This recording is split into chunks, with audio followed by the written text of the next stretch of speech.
Malabar botanical garden സ്ഥിതി ചെയ്യുന്നത് ഏത് ജില്ലയിലാണ്? കോഴിക്കോട്, മലപ്പുറം, കണ്ണൂർ, വയനാട്.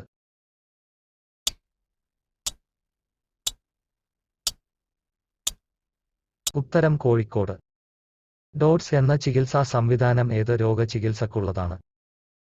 പോളിയോ, എബോള, ക്ഷയം, ഹീമോഫീലിയ.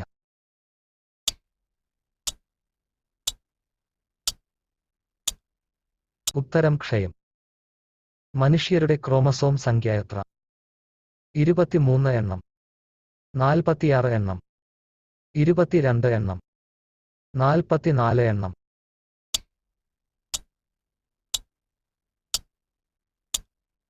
ഉത്തരം 46 എണ്ണം. സൂര്യനിൽ നടക്കുന്ന ഊർജ്ജ പ്രവർത്തനം ഏതാണ്?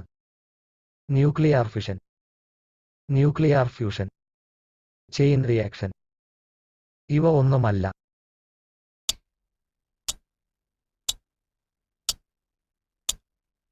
ഉത്തരം ന്യൂക്ലിയർ ഫ്യൂഷൻ.